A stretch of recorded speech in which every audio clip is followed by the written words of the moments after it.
नमस्कार. श्री शिवमहापुराण रुद्र संहिता युद्धखंड अध्याय क्रमांक 20 शिवगणांचे असुरांशी युद्ध. श्री गणेशाय नमः. व्यास म्हणाले, सनत कुमारजी, शिवजींनी राहू नामक दूताला अभयदान दिल्यावर तो कुठे गेला? त्यांनी काय केले? सनत कुमार म्हणाले, व्यासजी, शिवजींच्या गणाच्या हातून सुखरूप सुटका झाली तेव्हा राहुला पुनर्जन्म झाला असे वाटले. तो गर्वरहित होऊन हळूहळू चालत जालंधराकडे गेला. त्याला कैलासावरील सर्व वृत्तांत सांगितला. तेव्हा दैत्यराजाला फारच संताप आला. त्याने आपल्या सेनेला युद्धसिद्धतेचे आदेश दिले.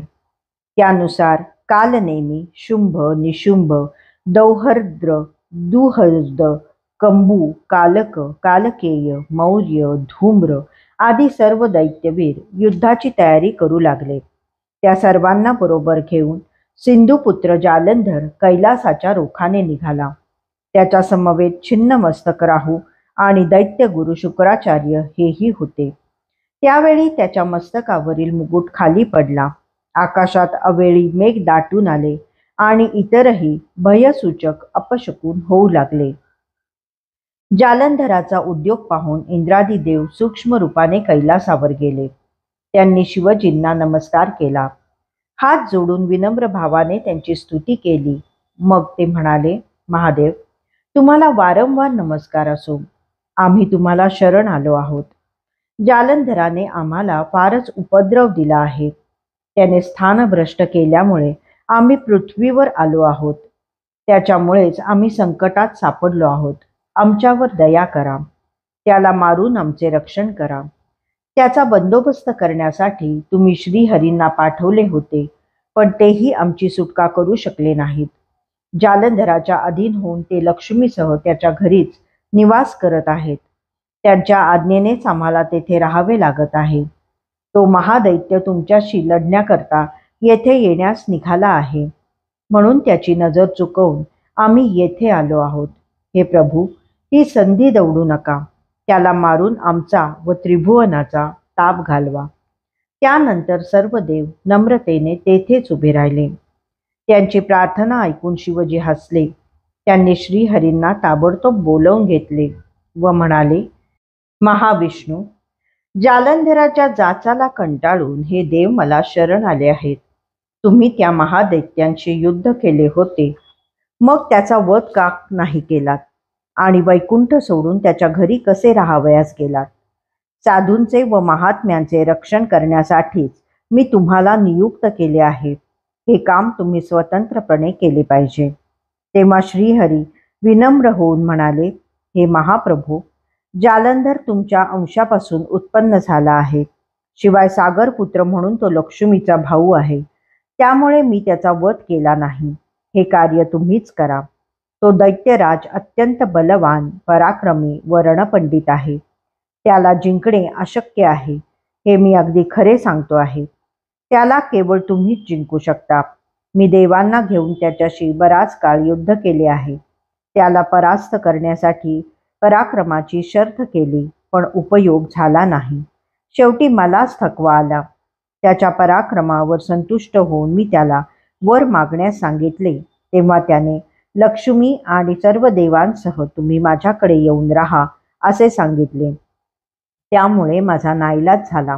मला वैकुंठ सोडून त्याच्या घरी राहणे भाग पडले. जालंधराच्या बाबतीत श्रीहरींनाही फारसे काही करता आले नाही हे शिवजींच्या लक्षात आले. त्यांनी सर्वांना आश्वासन दिले. म्हणाले, देवांनो, तुम्ही निर्भय आणि संदेहरहित होऊन आपापल्या स्थानी जा. त्या दैत्याचा वध झालाच म्हणून समजा. त्याप्रमाणे सर्व देव निसंशय होऊन तेथून निघून गेले. इतक्यात महाबलवान दैत्यांची विशाल सेना घेऊन जालंधर तेथे येऊन ठेपला. त्याच्या सेनेने कैलास पर्वताला वेढा दिला. दैत्यराज आणि त्याचे वीर युद्धसूचक गर्जना करू लागले.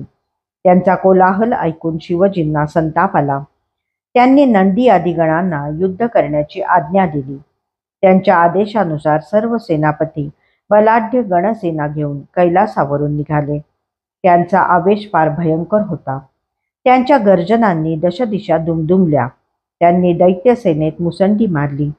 बघता बघता दैत्यवीर आणि शिवजींच्या प्रमथगणांमध्ये महाभयंकर युद्ध सुरू झाले.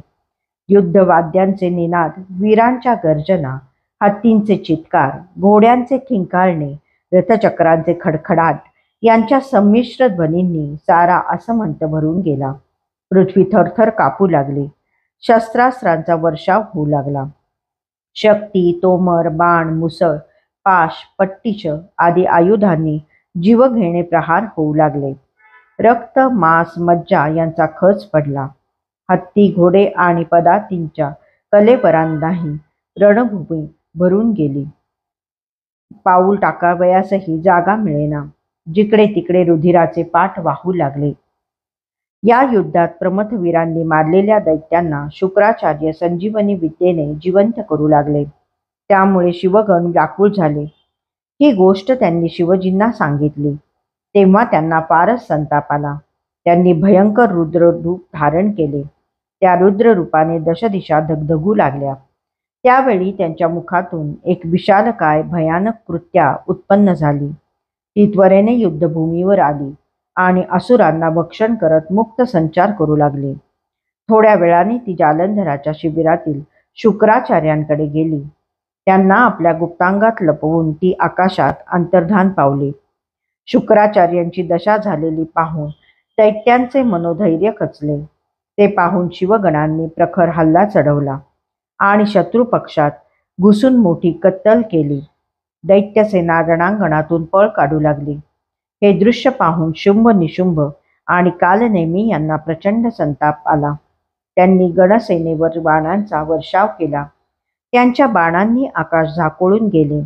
त्या शरवृष्टीमुळे प्रमथवीरांचा मोठ्या प्रमाणात संहार होऊ लागला. ते अक्षरशः भांबावून गेले. त्यांना काही कळेनासे झाले. तेव्हा नंदी, गणपती, कार्तिकेय आदी महागण मोठ्या क्रोधाने दैत्यसेनेवर तुटून पडले.